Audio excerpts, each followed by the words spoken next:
Assalamu alaikum, dear brothers and sisters. As our brother Baidam just said earlier, we just want to give you a small, short presentation about, not even a presentation, but a speech about the Gamou, the reason why we do celebrate the Gamou, the love of Sheikhul Khadim for the Prophet Sallallahu Alaihi Wasallam. And it's also very useful for us when we gather in this type of event to know why we are here, why we do celebrate the birth of the Prophet Sallallahu Alaihi Wasallam. Because nowadays we see in the news and everywhere people not wanting to celebrate the birth of the Prophet and also saying all kinds of things about Tasawwuf and Sufism. So it's very important for us to just bear in mind what our brother Mouhadou Bao will say about the Prophet, about Sheikhul Khadim and also his hidmah about the Prophet. So let's all listen very carefully and please pay heed to his nasiha, to his wasiyah about this day, inshallah. Bismillah. أعوذ بالله من الشيطان الرجيم وإني أعوذ بك وذريتها من الشيطان الرجيم ربي أعوذ بك من همزات الشياطين وأعوذ بك ربي أن يحضرون. Assalamu alaikum warahmatullah. Actually, I'm not having this speech because he himself bottled it. That's why I'm here. And last minute, I got told that we didn't have somebody doing this presentation. I said to myself, it's an uphill task trying to let people in the know, because you don't know more about the Prophet Sallallahu Alaihi Wasallam or this night. I want everyone, people from all over this school, to say Sallallahu Alaihi Muhammad for the sake of the Prophet Sallallahu Alaihi Wasallam. Those guys at the back, I can't hear them. Can you repeat after me, Sallallahu Alaihi Muhammad? I can't hear people from this side. Sallallahu Alaihi Muhammad. Jazakallah khairan. Because the reason why we're here is to celebrate the birth of the Prophet Sallallahu Alaihi Wasallam. I'm not going to delve into the birth of the Prophet being bid'ah, as some people call it, because we all are here to celebrate. That's pointless. And courtesy of Sheikhul Khadim, that's why we're here. And he said the very interesting things about this night. That's what we should focus more about, the importance, and make the mantra what I've just said about offering or showering prayers to the Prophet. As the Quran says, Inna Allah wa malaikatahu yusalluna ala nabi ya ayyuhalladhina amanu sallu alayhi wa sallimu taslima. Allah and the angels shower prayers to the Prophet. Or you who believe, shower prayers to the Prophet Sallallahu Alaihi Wasallam. And Sheikhul Khadim, Kana lahu bi karamin Khadim, he said his life he divided into two. One, offering prayers to the Prophet Sallallahu Alaihi Wasallam, and the other one making amdah or praising him. That's how he divided his life, and through the Hasaid we all can see that. That's paramount for the Murids to know that. For example, in Jazbul Qulub, you have one part which deals with the birth of the Prophet Sallallahu Alaihi Wasallam, from like Mawliduhu Ma'azamu, the importance of the birth of the Prophet, saying, for example, those who celebrate the Prophet, they're like those who fought during the Battle of Badr or the Battle of Hunayn.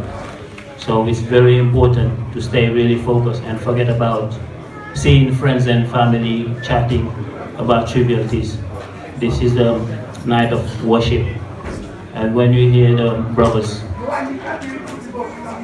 singing the praises of the Prophet through the Qasaid of Sheikhul Khadim, we should all focus on that. As I said, because we all know the battle of Badr, that was very hard during Ramadan, and many of the brothers, Muslim or the pioneers, passed away during the battle of Badr, and we have the opportunity to be like those, only just for giving something like 1 penny. What he says in Jazbu is just a dirham in Arabic, or dirham, some people are saying is just like a penny. And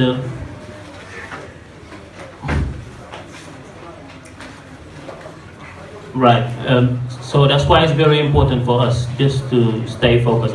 Sorry, I didn't prepare this. I just got told last minute that I would have to do this just to let those who don't speak Wolof to feel part of it. That was just the aim, and we'll have Serigne Abdul Hakim to give a presentation in Wolof. Sorry about that because I didn't prepare it. I haven't got the flow. Maybe next time. Jazakumullah khair. I think, just as he said, if we look at all the arguments and all the cases we have, and all the explanation that we have from our brothers and our leaders in the Muslim community, we all know that it's not bid'ah to celebrate the Mawlid, because as Shaykh al-Hadim has told us, we have Mawlidul Muazzam, Mubarakun Muhtaramun, and we also have Ta'zim wa bi Sunnati. And we all heard Shaykh Saliou Mbacke, the 5th Khalif of Shaykh al-Hadim, say that Ta'zim wa bi Sunnati, it doesn't mean the Sunnah that we all know as Sunnah and Fara'id. It's just the Sunnah of the people who came before us, just like Shaykh al-Hadim and the other ulama that we have. But it just means that the people who came before us, the way they used to celebrate the Mawlid. And during the time of Shaykh al-Hadim, we did have 4 main khasaid that they used to recite, which was Jazbul Khulub, Mawahib al-Nafi', Muhaddimatul Amdad, and the khasaid Mimiya. So we used to have 4 main Qurel, each of them chanting 12 verses from each Hasidah. And that will go on all night long until dawn breaks. And also we have the recital of the Quran many times. So that's the one thing. And for the importance of the birth of the Prophet, not only the fact that he is the Prophet of Islam, but we know from the writing of Shaykh al-Hadim that during the night of his birth, we have the palace of Kisra, which came down, and it was a palace that people used to worship. We also know that there was a big fire that they used to worship as well. The fire went off, and that fire used to be on for thousands of years. So for us, even if Shaykh al-Hadim did not tell us all of that in this Hasaid, it's still important for a Muslim to celebrate the night of the Mawlid. And not only that, we have the Shaykh during 35 years, his only desire was to be close to the Prophet. His love for the Prophet, he magnified it in many Hasidah. As we had in Hamad Sulaiman, we have it in Jazbul Khulub, we have it in Mawahib al-Nafi'. And he also went as far as to say that the celebration and the love of the Prophet is a farida to every Muslim. Just like praying is a farid in Islam. Just like Sawm is a farid, love for the Prophet is a farida for every Muslim, to love the Prophet sallallahu alaihi wasallam. And that's what he devoted his life. If you look at the life of Shaykh al-Hadim, he only had two purposes: to be a true Abdullahi, to worship Allah as Allah has ordained him, but also to do to tell us how the ayah that my friend just said, "Inna Allaha wa malaikatahu yusalluna ala nabi," it needs to be interpreted and needs to be lived by. And he did that for 35 years, and all his life he spent it into those two things: to be a Abdullahi wa Khadim Rasulihi. So it's a farid for all of us. And as Mouhadou Bao just said, we have this great privilege to be among, or to have the same maqam of people of Badr, the Sahaba who did fought in hardship, who were with the Prophet, to have their blessing and maqam just for celebrating this one night. Moreover, we know that the Prophet himself used to say to the Sahaba that my true lovers will come after me. And how blessed should I be, I Rasulullah, if I could meet them, because just one of them is ready to give up his money, is ready to give up his family away, his blood, just to meet me. And if you look at that, it all comes down to the life of Shaykh al-Hadim and his murid, because we know all the tribulation and all the bala, all the fitna he went through just to be close to the Prophet. He went as far as to say that if he was living during the time of the Prophet, he would make his cheek, you know, like we do it, like a mattress for the Prophet to work on, just for how close he was to be. He wanted to be to the Prophet. Moreover, with the great bala, the great fitna, and also the great hardship he went to, just to write his Hasaid, the Shaykh went to be as close to the Prophet as were the Sahaba, and as were even Sayyidina Umar and Sayyidina Abu Bakr, just for writing Hasaid of matters to the Prophet sallallahu alaihi wasallam. Khasizuk bin Muhtarik al-Jari, Jari is Sayyidina Umar and Sayyidina Abu Bakr. That's also one great privilege that we have in this great night, to went that far. And if you cannot read the Hasaid, or if you cannot just learn the Quran, there is also another way, because we saw, as my friend just said in Jazbu, bisukarin awlahami or bidirhami. If you just spend 1 penny in making this night a great night, into helping people, feeding them or giving them drink, you have also the same blessing as they did. So as we just said, it's a farida to every Muslim to love the Prophet. It's also a farida to celebrate this night, and we all hope and pray that we get all the blessing that comes with it, and pray that we live as the Shaykh wants us to be, which is great Muslim. And I will take also this opportunity to just say that now learning is way easier, and we have Shaykh al-Khadim who's just written many books about, you have Tadul Jihad, you have Masalik al-Jinan, and many other books, and they have all been translated on the internet. It's quite easy to access, and if you want to learn it just in 1 month, you can just learn 1 book every month, and it's quite easy. And the reason is that we mix with different people that have different aqidah, that have different ways of living. So we need to know which is the way that the Shaykh has chosen for us. And we cannot do that if we do not take the great steps to go online and try to learn as much as we can. And it's very important, because look at in Senegal, the state where we're in, you have many people who have different aqidah, who just come and try to say that the Mawlid is bidah, having the Shaykh is bidah. Even the interpretation of the ayah of the Quran, they do it other ways. So to them, we are not even Muslims. So when you are in a state like that, it's very important for the murid to go back to what the Shaykh has told us. And we have seen that in his writing. He said that just like a full human being, your tawheed, what you need to believe in, is the ruh of the person, is his soul. The way you worship Allah subhanahu wa ta'ala, how you do your salah, how you do your zakat, how you do your prayers, that's the body. But it doesn't stop that. For example, if you all sit here today and we're all naked, we know that it doesn't make sense. We need to wear proper clothes and nice clothes. That's where tasawwuf comes in. He calls it libas in libas taqwa. And for each of them, you have different schools, you have different school of thought, and Shaykh al-Khadim has told us the one that we need to follow for each 3 of them. So it's very important. That's a reminder, but a good one that might serve us all. And even we have in Tadul Jihad, where I think, if I do not forget it, the main point of that is that for every aspect that we have in our life, after learning about the right thing that you need to believe in tasawwuf, you also need to have the right companions in life, and that's the reason for the last part. And the Shaykh also has brought us, all the qualities we need for that. And even you go to the last part as well, it brings us again to how we should live our life, according to the teaching of the Prophet sallallahu alaihi wasallam. And it's very important for us to learn it. It's very important for us also to remember it, which is not my good thing. But I think that we are lucky to have so much knowledge written by the Shaykh.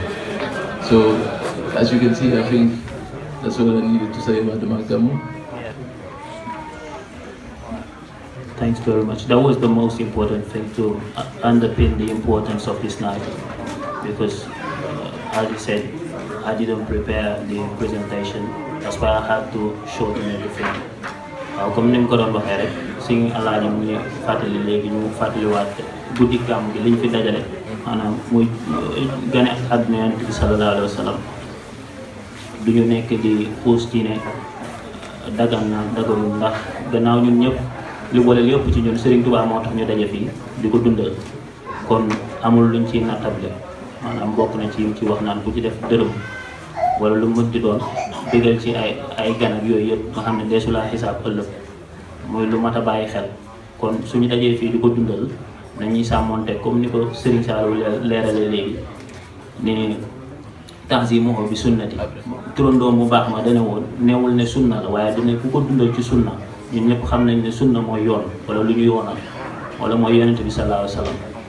waaw Serigne Touba moom ñun ñëpp gis nañ mu wax lil Mustafa nawe ki maa yujaddidu sunnatahu al-gharra wa inni ahmadu ne moom dundal na wa sunnatahu insha rabbi ubayyin waxoon na itam ne bu soobee yàlla dana dundal dëgg-dëgg sunna si yonente bi sallallahu alayhi wa sallam ak fu bari fu muy wax naan ay lu mel ne sunnatul bayda ek yu ni mel kon dëgg-dëgg sunna ak dëgg-dëgg diine moom looloo ko taxoon a jóg.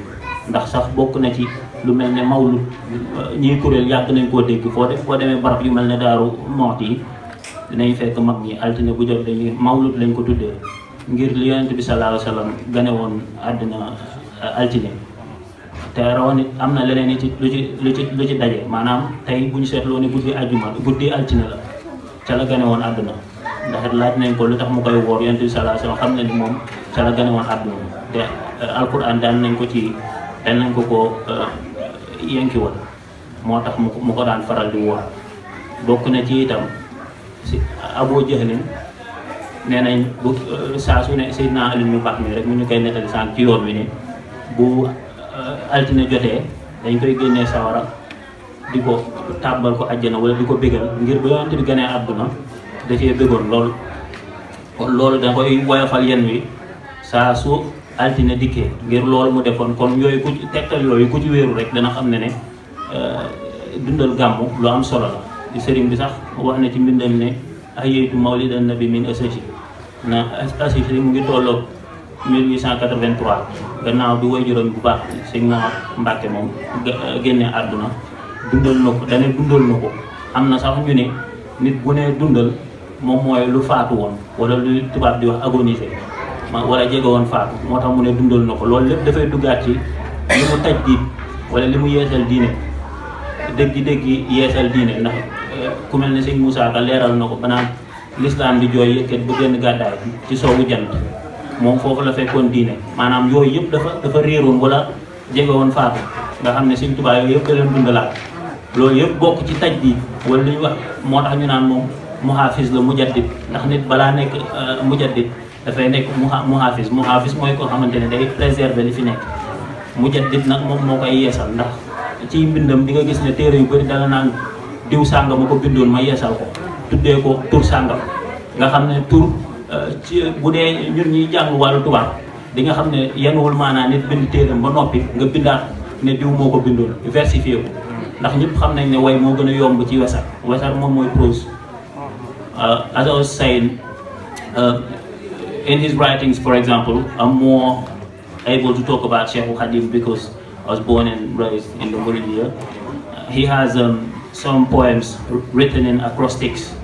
For example, he uses one verse of the Quran and uses every letter as one of the qasaid we've just chanted, Muqaddimatul Amda. He uses the verse, وَإِنَّكَ لَعَلَى خُلُقٍ عَظِيمٍ.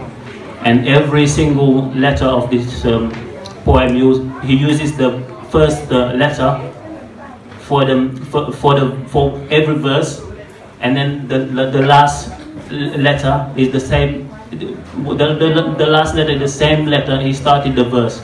For example, when he says وَسِقْتُ بِرَبِّ الْعَرْشِ ذِي الْجُودِ وَالْعَفْوِ مَعَ الْمُصْطَفَى وَاللَّهُ لِمُخْلِدٍ سَهْوِ. He starts with wa and finishes with wa.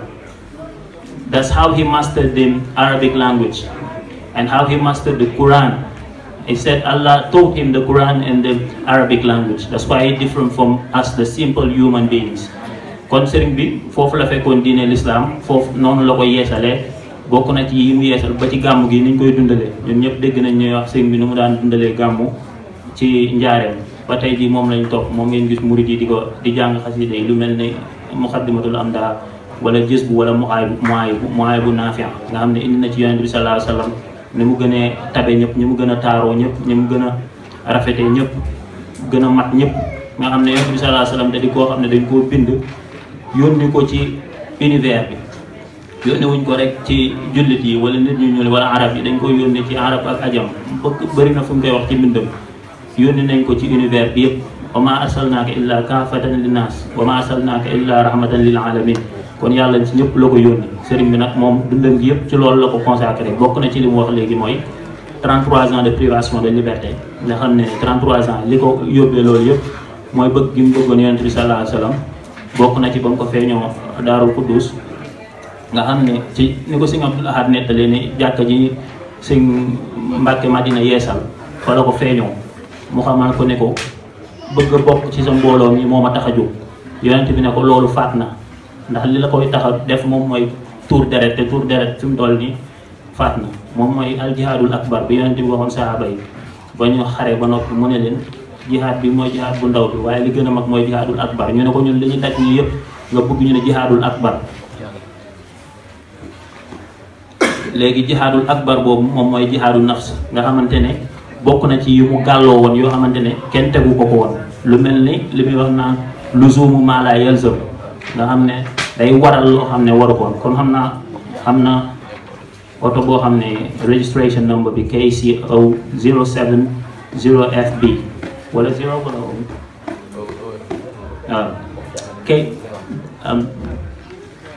there is a car blocking the passageway. The registration number is LA62EOD. LA62EOD. And the other one KC070FB. They're blocking the passage. ñuy jégalu rek dara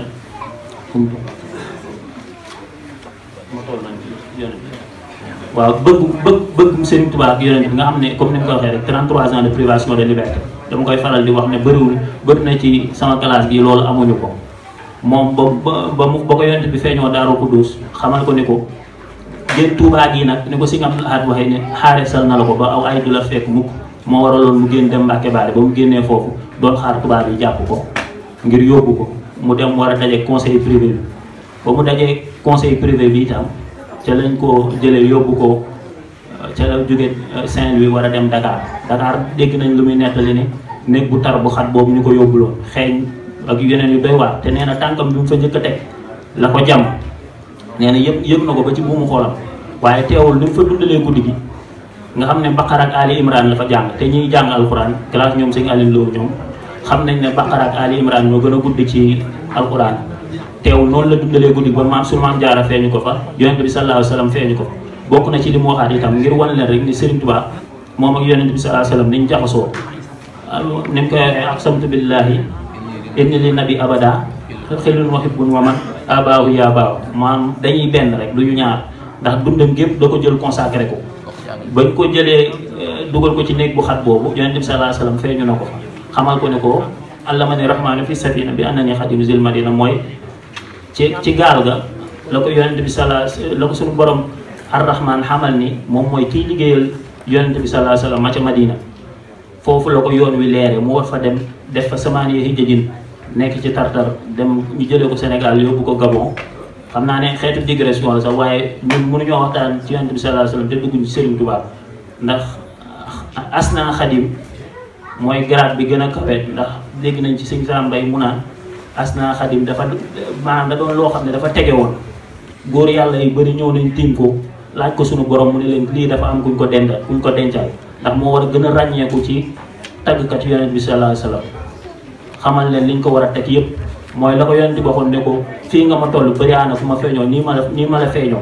waaye bañ koy waxee lañ koy teg mujj gi dañ koy dimbale ndax dafa naroon a yàqule waaye bañ ko dimbale moo tax yàqulewul moom loolu lépp mu déggu ko. li ma doon wax sànq mooy li jëmoon ci luzumu maa laa yalzam bi nga xam ne wàllu luxatul arabiyya ak maanaam mbind mi da ci gàlloo woon yoo xam ne du loo xamante ne dafa doonoon obligation ci moom mu teg ko ci boppam.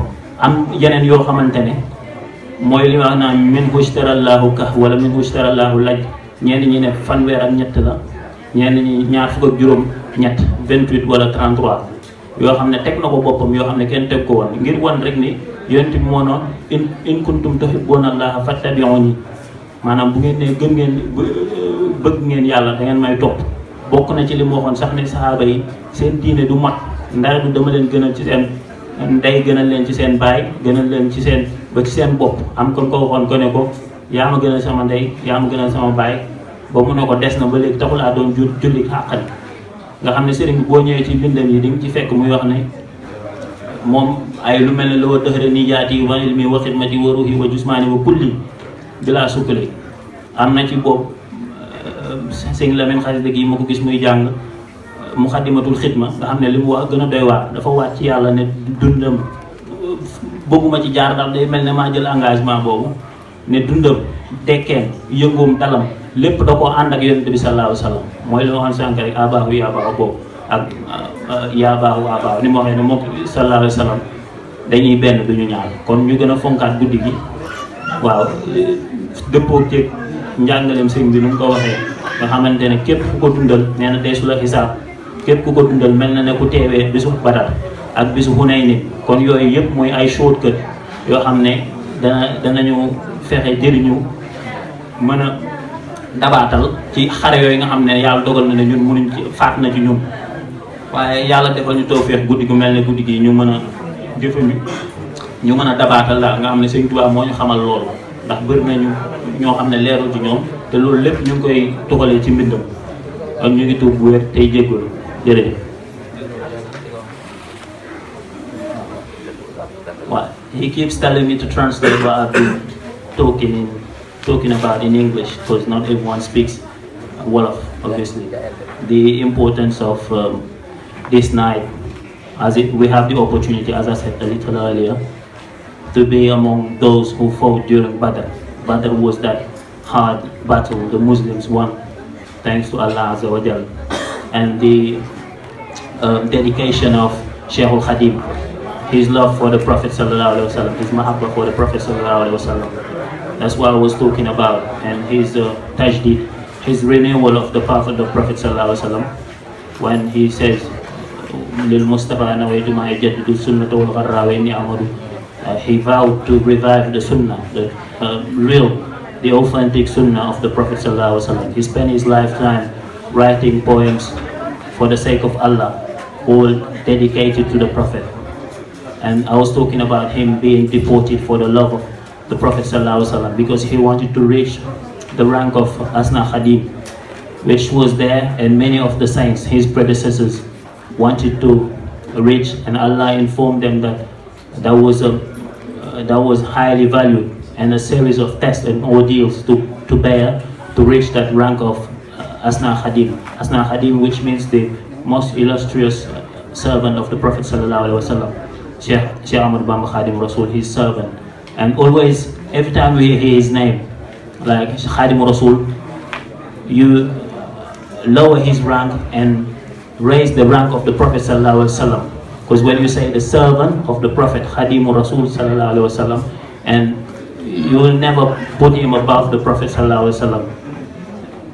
His rank is just Abdul Khadim, the servant and the worshipper of Allah. He said that's his best rank. That's what I was talking about, the deportation of the Sheikh from Senegal to Gabon, and then after he was deported to Mauritania, and when he was put in that cell in Dakar, that smelly, stinking room, where he was spiked by one of the spikes in that room, and he spent all night praying. He recited the verse, the surahs Baqarah and Ali Imran, and he saw the Prophet Sallallahu Alaihi Wasallam. And the Prophet Sallallahu Alaihi Wasallam is the one that deterred him to wage war against the French occupiers. إذا ذكرت ذلك المبيت وذلك الأمير والسبوتا قال إلى الجهاد بالأرماء نفسي ولكن زب عن الماء. Whenever he thinks about or he considers waging war against the French, the Prophet ﷺ deterred him to wage war against the Prophet. And he said, at some point he said, they accused him of waging war against the French. He said, that's true, but my war is jihadun nafs. As the Prophet said to the Sahabis, his companions, after one battle, he said to them, this is just a small fight. The greater jihad, or the greater jihad is the jihadun nafs. And Shaykh Khadim said his jihad is He's waging his jihad through knowledge and fear of Allah Azza wa Jalla. Everything he did in accordance with the Sunnah of the Prophet Sallallahu Alaihi Wasallam. He spent his lifetime reviving and vivifying the Sunnah of the Prophet Sallallahu Alaihi Wasallam. Kon ñu ngi tuub ci jégalu di wéyal programme bi am naa jox Serigne Abdoul Hakim mu dolli ñu ci njëriñal guddi gi ak diggante yonent bi comme ni mu ko waxee sànq rek Serigne bi moom mu ne su ko ñun yonent bi Sallallahu Alaihi Wasallam mënuñu koo tudd te tudd ñu Serigne Touba Khadim Rasoul ndax nim ñu ko xamal ak lii ñu gis rek mu bind ko ci moom ak lépp li mu wax ci moom jël dundam bépp jox ko ne njabootam bakkanam ak yooyu yëpp jël na ko jënd jaay ko ngir jëm yonent bi Sallallahu Alaihi Wasallam kon Serigne Abdoul Hakim am naa ñu jëfal ko kàddu yi tuub tey jéggalu ci yàq yëpp lépp lu fi jub rek ci baaxum yàlla lu fi dëng nag moom suñu matade bàyyi bismillah